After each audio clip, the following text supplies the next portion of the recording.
Yan, magandang umaga sa inyo, magandang tanghali sa mga kayo naroon. Yan, dito kami sa Canada ay pinagpapala na magpapala tayo ng snow eh.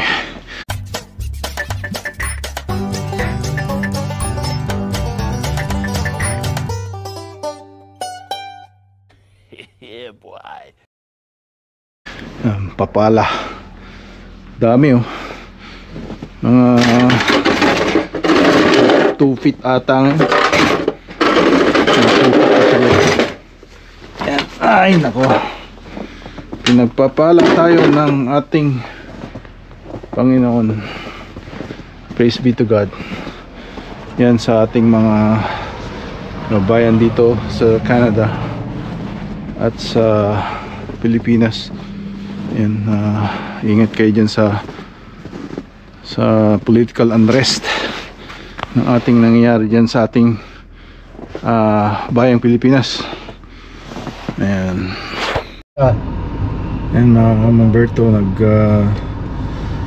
punta tayo bibili ako ng pang gulay sa kare-kare. Wala tayong spinach saka siguro broccoli, something like that.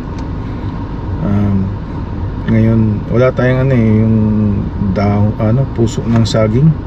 Sana masarap eh. Yun daw maglalagay ako ng gas para sa snowblower.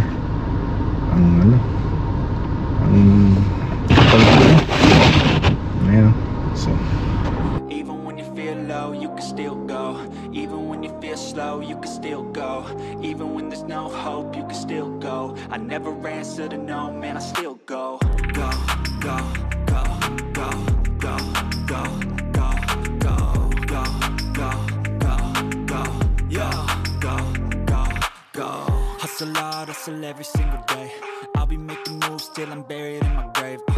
To the system, I don't wanna be a slave. I've been doing shit my way, or the highway. And in the driveway is a nice range. Cause I grind through the climb, I invite pain. You'll never hear me, bitch, nah, I don't complain. Just gotta flip the switch and you can go and obtain anything you want, anything you need. Your mind's got the key ingredient. Nothing to go. The next day. Ayan, naka-vlogs yung ating morning sunshine. Pero freezing rain daw eh. And then talagang ngayon freezing rain. Tapos nilinis na yung daan, pero syempre madalas pa rin yan. Ngayon +1 eh. Nag -20 tapos biglang snow, and then +1, so magiging slush and very icy ang daan. Ayan, kailangan dito may studs. Luckily may studs naman tayo, pero syempre that's for braking. More traction pagka nagbe-brake para hindi ka madulas. A few hours later. Yan, malapit na tayo. May sign na ng Tim Hortons in 5 minutes. But it's not really 5 minutes because we're driving cautiously. Ngayon, parang freezing rain, snow, and then nag -20, and then freezing rain, and then -5 ngayon, but in Prince George it's +1. So yung mga snow and ice, they're trying to melt, but it's very slushy. Yan. Nandito sa Vanderhoof. Dito tayo sa Vanderhoof. Naiwan ko yung kape ko eh. 1 oras kalahati din yung ating nilakbay. So maayos yung dito McDonald's. May siya, 3 window drive-thru. May reserve para pagka naghintay ka, nila ilalagay dito. Yan ang ating ganap dito. Yan yung bagong College of New Caledonia dito sa Vanderhoof.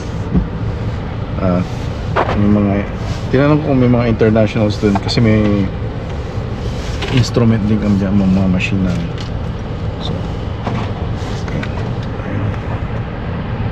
pala para bypass ako. Bagel kinuha ko with the toasted bagel, sesame bagel with the cream cheese. Sarap yun eh. Dati kinakain ko yun sa ano. Salamat.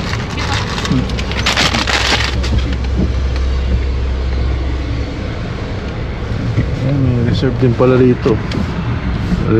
Reserve din, tapos another reserve. Maayos. Sarap ng big burger, big arch. Yan mga kababayan, ang ating tawag nito, punta tayo sa Good Life Fitness. Pero tingnan mo, gabundok ang snow. Grabe, snow talaga, gabundok ko. Yan, ito yung Party City. Ito tayo sa Good Life Fitness. Tingin yung isin dyan sa akin eh. Vlogger to, vlogger. Yan, naulan mga ka-vlogs, ano, Kamangberto. Gusto na. Yan, at yung mga nangyayari sa Pilipinas, no, ngayon na Iglesia ni Cristo sumasanib sa puwersa hindi ko alam kung kay Marcos siya o kay Sara Duterte, dahil gusto nilang pigilan ang nahain na impeachment case ng NBI CPP na Makabayan Block na pinangungunahan ni Castro, Manuel, tsaka yung isa pa, Rosas ata yan, Rosas, yeah, yun yung mga, tsaka si Boying Iwi. So ano, no, nangyayari sa atin eh, kampihan, no, imbis na yung energy nila is para sa pakanan ng mamayang Pilipino, ay nagiging parang ano, no, contest. So hindi ko alam kung bakit ganun. Dito naman sa Canada is ganun din, may conservative but it's three-party system, no. So yan, three-party system. Ibig sabihin imbis na dalawa lang na naglalaban kagaya sa states sa two-party system, Republican, Democrat. Sa atin din karamihan, marami ding party, kaso ang laging nagiging bangayan doon is either Marcos, Aquino, mga pink, dilawan, tsaka red, ano. So maganda rin na maraming party system. Kaya dito NDP at liberal is parang nag-isa, no? Parang naging majority sila. But meron ding si conservative na si Pierre Poilievre.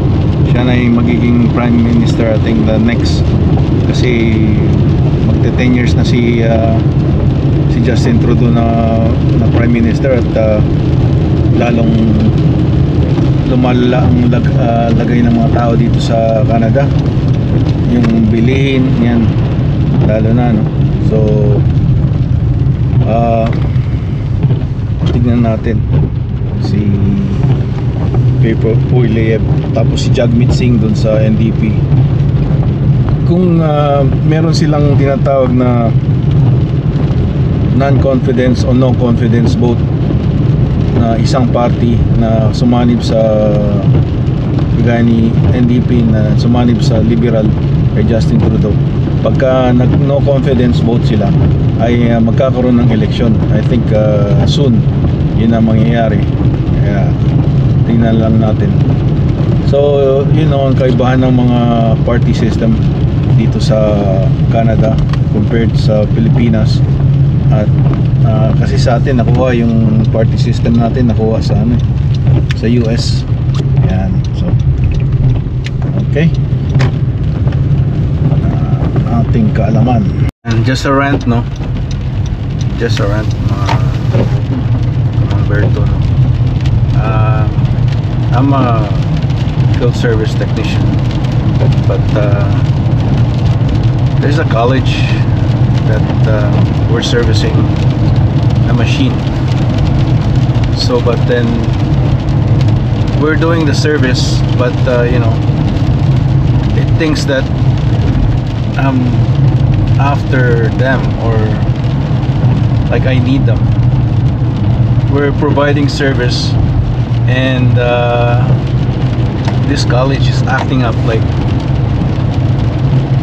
we need them. I mean, they're the customer, right? But they're supposed to call me.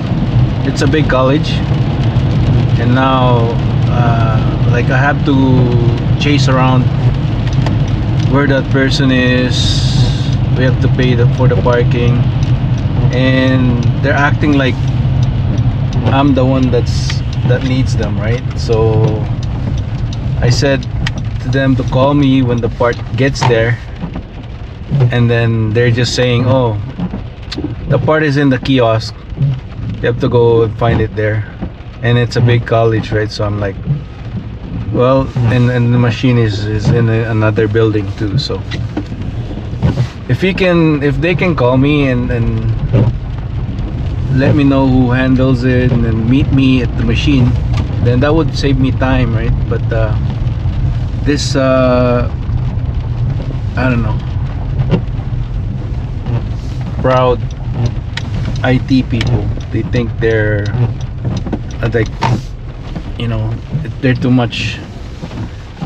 They think that I need them, but they're the ones that need me, because I'm providing service. They're the customer, I'm providing service, so they need me. And then they think that I have to go chase after them all over the campus, take where the part is, and then go to another building and troubleshoot it there, right? So I left them my number, but I don't know why they're refusing to call me. So that's just a rant. Alright, thank you. Yan, ganyan pala ang magkuha ng basura ng malaking bin. Ni-slide nila. Ayun o. Galing o. Ayan, tapos dahan-dahan, parang train din yun. Monday nila kinukuha. Dapat ko nila Friday para Monday.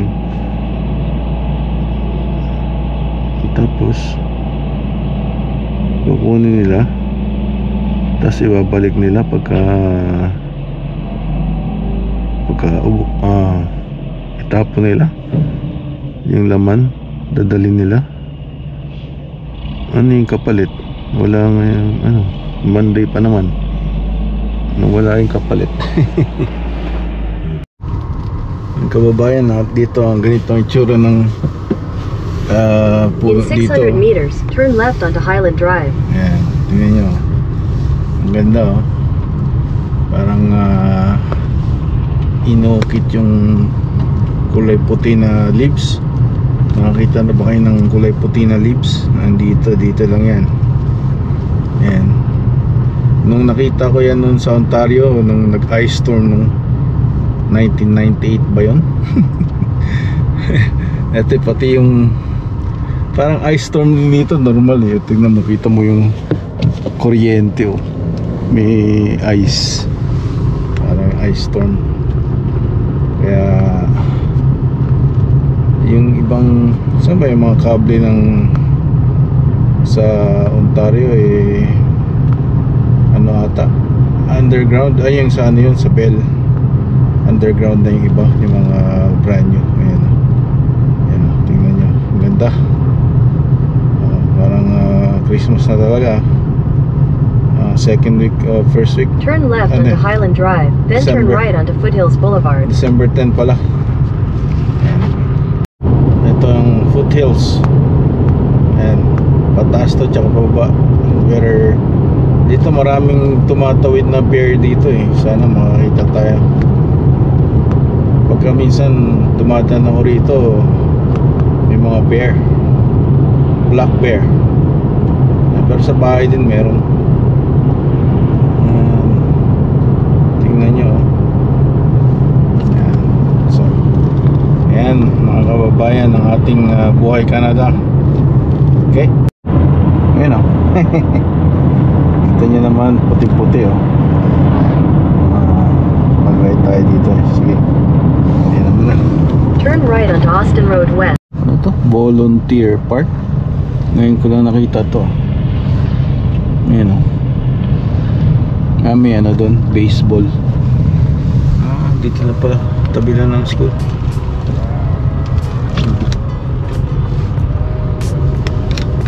Ayan. Ito yung firewall.